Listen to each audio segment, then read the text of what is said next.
the Ace Metaphor event right now. So he's in Miami, and we're gonna be live today.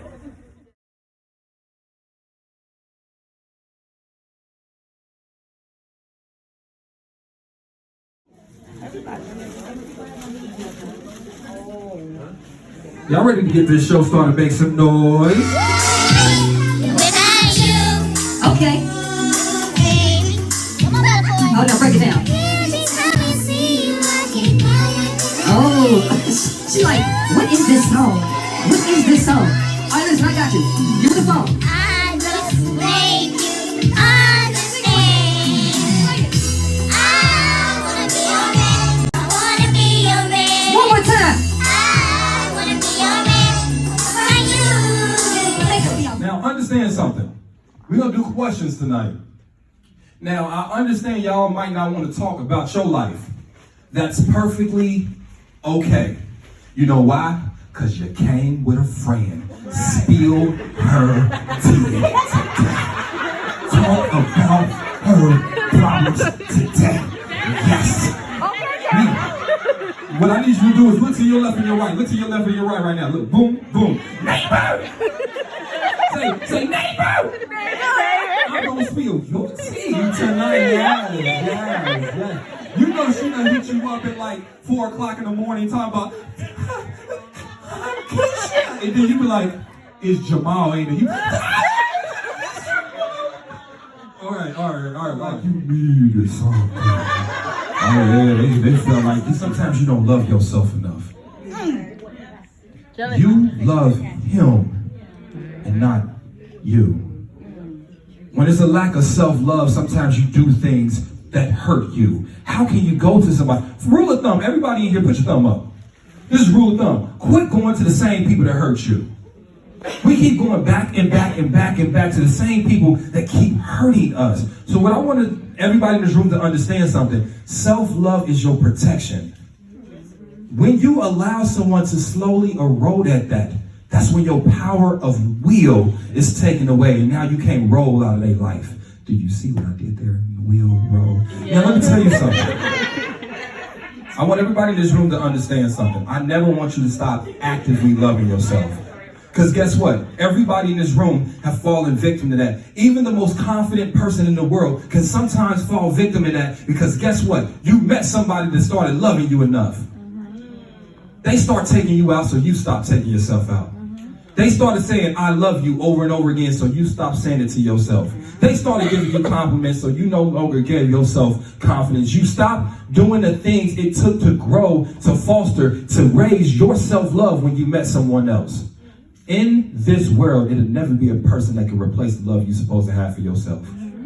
But when you allow them to love you, for you, that self-love muscle become weakened. When you don't use it, you lose it.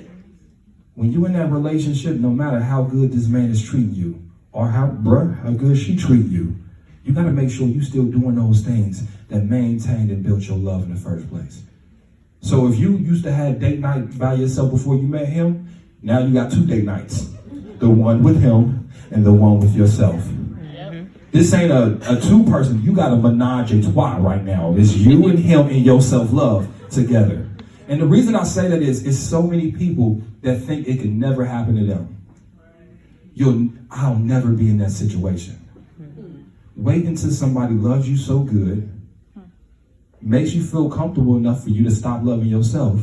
So now you're dependent on the love they've given you, and wait until they switch on you. And see if you got that same power of will you be judging people about having it. So everybody in this room can be victim of that if we don't stay on our P's and Q's.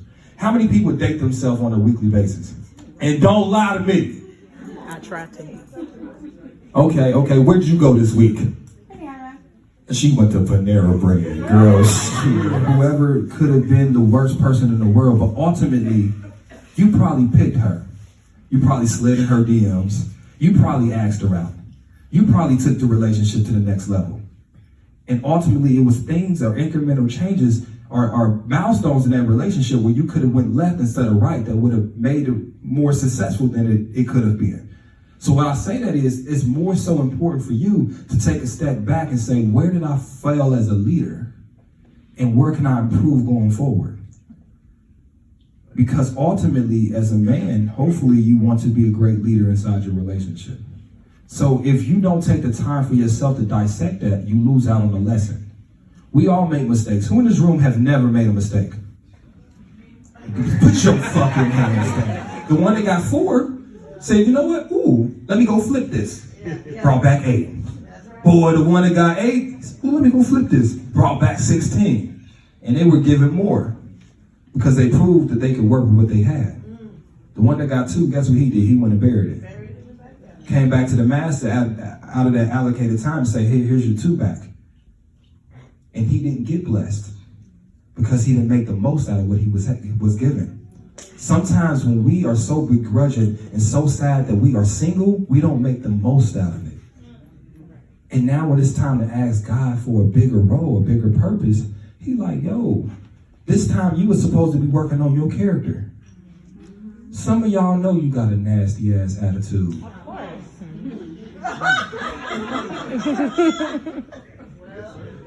I mean, and this is the time for you to work on it.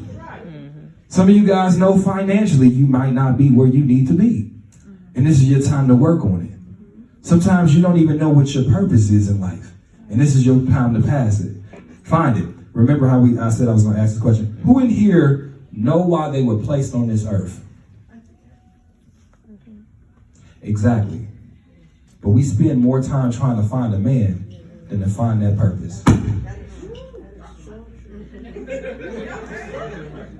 Huh?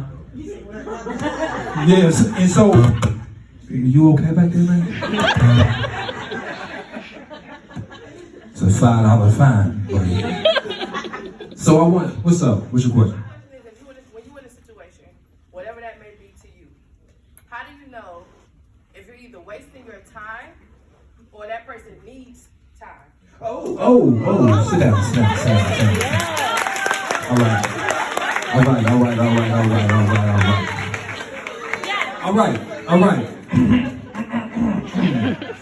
And I'm glad we just talked about it.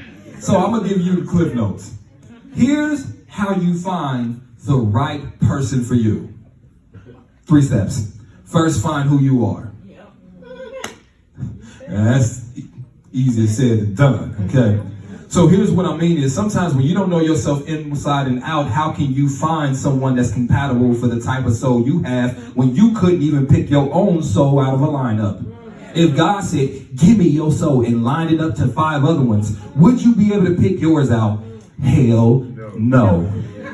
But you'd be able to pick Jamal's out. Let's be honest. And that's because we don't give ourselves time. You give your job 8 hours a day, 10 hours a day, but do you give yourself 8 quality ass minutes a day? Probably not. You wake up, get your kids to school, you go to work, you rush, you give them 8 hours, you get out, you take them to their extracurricular activities, then you go talk to your boyfriend, then you cook dinner, and then you lay down and you watch TV, you give Netflix and Hulu and all these shows your time, but do you give yourself time? In order to find the right person for you, you have to know who you are. And I guarantee there's people in this room that don't know who they are. And that's why we are losing when it comes to love. That's why we can't pick the right person. You want proof? Okay, watch this. Don't say nothing. Who got high standards? Raise your hand. Raise your hand if you got high standards. Don't be shy. Raise your hand if you got high standards. Raise them motherfuckers high. If you got high standards, so the rest of y'all just sort of got standards. The rest of y'all just like, they decent. They real low and shit. Just as long as you got a job, we can fuck with each other, I guess. If you My team has, I'm a spoken word artist, and I'm just trying to use my artistry to bring change to the world. That's it. So being here is a blessing to be able to be heard. This piece I'm gonna touch on is about self-worth. In my 5 years of single space, after a long-term relationship that was, didn't work out, I was out there, getting my hunk on, my scumbaggery, multiple women and all of that. Savage. Yes, exactly. And so I learned that a lot of the women I was dealing with had master's degrees, bachelor's, all these positions and board of trustees and all of that, but they were still broken. You know what I'm saying? They were holding on to something in the past, an ex that hurt them. They were living in their trauma, and you know, you just gotta learn to let go and move on from a lot of that. I don't know who needs to hear that, but I got a shirt back there that says letting go, moving on for me, and inside the words it says loving me. Because after that, that's when the self-love comes. And then I got this one that says love yourself, big and bold. When you around crowds, the conversation starters, tell them your truth. And don't be scared of being vulnerable, strengthen that. I was taught to be toxic, you know what I'm saying? Not cry. Growing up in the hood in Oak, New Jersey, I was taught to be competitive, be a man, men don't cry. But I was never taught how to love. So I didn't even know I was being toxic to a lot of the women in most of my younger life. So this is the transcendence. This poem is called Self-Worth. She has those seductive thighs and eucalyptus lips, with alabaster eyes and those hypnotic hips. Oh, how they sway like the waves on an island. Let's apply this pressure to create this beautiful diamond. Her body is an inner sanctum for a worshiper's temple. Her hips, they carry generations from her light-bringing vessel. Her hands are like waterfalls massaging Mother Earth. Her mind cannot comprehend the divinity of her worth. It's no wonder she's so searched. No wonder her soul's hurt. And when I touch it, feels like cold earth. I can sense your soul's hurt. Trust, I know her. This will have you questioning your own worth. But don't you know self-love create growth spurts? But I'm not here to read your mind or redesign. I'm just trying to make you think and redefine so you can read between the lines. I know at times the past could remind us of times when self-esteem declined. But in the meantime, please don't project your past on me. Before I speak, that negativity's already cast on me. You can't dwell on the past that's holding you down. It'll take you away from those that's holding you down. Just look at how you holding your crown. But I know how the past can scar us. So it's natural that we all keep our guard up, especially protecting what your heart trusts. I just want to protect what your heart trusts. So I can have you tiptoe on planets while floating on stardust. We can stop by the Mercury and grab us some Starbucks. And yes, life can always seem to be on stress mode. Pain constantly pulling at your threshold. The depression be hitting like death blows. But I watch, and I have watched, as you readjust your crown and put on your best clothes. You turn around with your tongue sticking out and yell at me, let's go. That's when I swim in your ocean. I season you with the stars. Inhale this oxygen is potent. Let's smoke between Venus and Mars. Shit, I fuck around to get you a ring from Saturn. Let's grow together. I want to understand your patterns. Let me know if you're available, because there's a cocktail party going on at Jupiter's crater. We can have drinks while discussing toxic behaviors. I heard Neptune just opened up a new spot with that soul food. And catching a tan on Pluto is a whole mood. I'll pay for the Uber to Uranus. You know, go shopping for a new condo. I speak to the language of the galaxies, for you are made from the cosmos. So don't settle, or let anything make you feel low level, because back on Earth a rose is still a rose, even with no petals. You make the impossible possible. How can you not see the God in you? Throw away all doubts when I'm with you. The world tries to devour you. They fear you because you're powerful. Never let society diminish your femininity. Your energy is the weaponry against its inner enemy. Ensure that your soul and your purpose have aligned with perfect symmetry. For you represent goddess, godlike, God's favor, Holy Trinity, Christ the divinity, universal chemistry. Monuments and temples have been erected in your imagery. Need I touch on the millions of documents written through literacy? I mean literally. You bring sight to a visual see. Bitter will be if the light bringer herself wasn't living it free. See, your body is an inner sanctum for a worshiper's temple. Your hips, they carry generations from your light-bringing vessel. Your hands are like waterfalls massaging Mother Earth. Your mind should now comprehend the divinity of your worth. Thank you. God Queen, considered to be ranked amongst majesty. She is universal love within her galaxy. And when you're attracted to her, that's just her fucking with the gravity. Similar to the pool between planetary alignment. She is secret truths, hidden lies, breaking through his confinements. Beauty personified, even the most average. She is, baby, we all have a past. Let me show you how to carry this baggage. Check her resume. She is professionally savage. She is weekly, monthly, yearly, blue moon, blood moon, crescent moon, half moon. She is Sabbath. She is shoulder to cry on when times get the hardest. Angelic in her ways, she is a goddess. She is soul, body, and mind. She is soul blowing my mind. You ain't never seen gangster and sophisticated, so intertwined. She creates envy when compared to aging with time. Better than wine, she is so damn fine. Someone give me a bowl and some water so I can cleanse her feet, for she is divine. Works a couple, gets home, picks up the house, makes it to the appointment, picks up the kids, and still gets food on the table. She is willing and able. Like, hold on, let me make a move real quick. Pawns a favorite ring to get a baby money for the field trip. Spiritual nurture, miracle worker. Like picking up extra shits for Christmas overtime on the weekends. She has looked me in my eyes when I'm speaking. She is fight back. Like, oh, I know my husband don't like that. She is, girl, you know I got you covered. She's so many tears shed for others. She is a mother, a lover, a wife. She is wisdom. 9 months to life when she delivers. She is support system. She is complex. She is abstract. She is aggressive hand gestures like I wish a bitch would when she's mad at. She is lips, beautiful eyes, hips with thick thighs, buns, ponytails, and leggings. She is browbeater for your fall and whatever you had in. She's the reason proposal leading to wedding. She is feminine. She is medicine. She is woman. It's about our vernacular. Sometimes we say that, but it doesn't mean that your job is intimidating or your success. Sometimes it is your energy. And here's the thing, the things that make you a successful, independent person may not help you in an interdependent relationship. And that's who I think we all have to get on the same page to understand that even though single, I'm successful, I got a good job, a career, and this, that, and the other, how do I bring value inside the relationship to give this person what they are looking for? Here's the one thing I can say about a lot of men. I can't say all. A lot of men, because we are masculine creatures, sometimes we desire a feminine energy. And sometimes when our masculine energy is challenged, it makes us feel like, you know, maybe this is not something I want to do. So here's what I would say. I want to encourage all the women in the room to not fall into the same mistakes that a lot of men, and I would say me included, fall into. By thinking just because I got money or I got a nice car, I got my own crib, that makes me a good catch. It doesn't.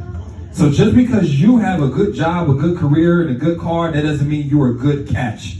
Because at the end of the day, you can't look at your Beamer in the driveway and have that Beamer fix your relationship problems. That won't make somebody feel secure and trusted.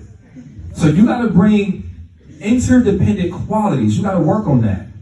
And so when I think we say intimidated, I think it's because a lot of times as men, we lack the vernacular to maybe express it the way we want to. Now, some people though, and notice I say men, I use my terms, men, responsible, you know, faithful, integral, sensible. That's what I think men. Now, if you talk about fuckboys, it's like, you know, of course. I mean, you know, of course. But as men, I think most men are, we are looking for people that, I mean, shit, if you got a nice job or you do your thing, I mean, why wouldn't I want that? But a lot of times I don't want, it's not enough to overcome some of the negative qualities that you may bring to a relationship. And one thing I will say about women is when you think about what makes you attracted to a man, is we have different things that make us attracted or attracts us to women. So when you say, okay, I'm attracted to somebody that's successful secularly, we may place less importance on that. And we might actually care about, I don't know, your character and who you are on the inside. You know what I'm saying? And so if that isn't there, then no matter what job you have and what career you have, it's not going to click with me. So I hope that gives you insight to heal when they get hurt, because we don't, first, listen, I'm a nurse. Well, I'm not no more. I don't work. I got my degree still. You get what I'm saying? Listen, a dude can have a fucking heart attack and not go to the hospital. He be like, oh, it's just, I mean, my chest was just like, I'm good, fuck around, you know what I'm saying? And that's how men are. Men don't want to go to the doctor. That's why women live longer. You guys are in tune with your bodies, and you go get help. A woman, but a guy going to the doctor is a bad thing, because we don't want to admit and acknowledge our pain.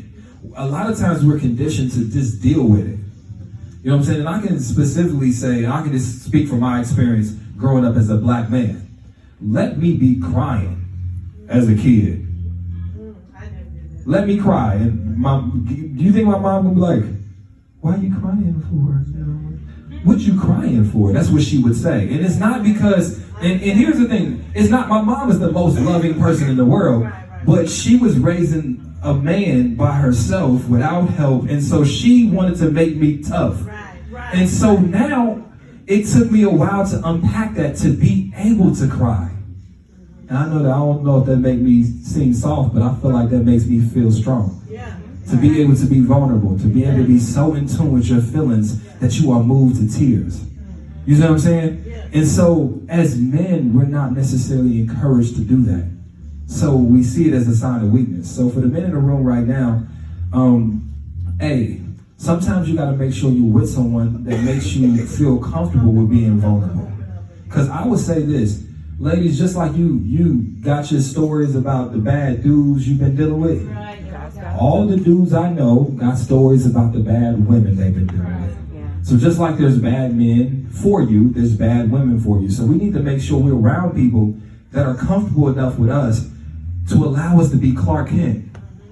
It's too much to try to be Superman all the time. You just can't do it. And that's why it feels like men take longer to heal, because we don't acknowledge it, don't embrace it, don't work toward it, don't think we can get help. I'll tell you this, all my dudes know I do this. Some of them come to me when they got little problems, but it ain't like they call me up like, yo man, I'm going through something at the crib, I want to get your advice. Man, we want to do it ourselves instead of seeking counsel, instead of getting help. So that's all, I think that's all wrapped up into the reasons why we tend to hurt longer and mask our hurt. We bring so much hurt into a relationship and you won't even know it. You won't know it until years on the line. And that's why we as men have to unpack. You know what I mean? And so that's what I would say to that question. Cool.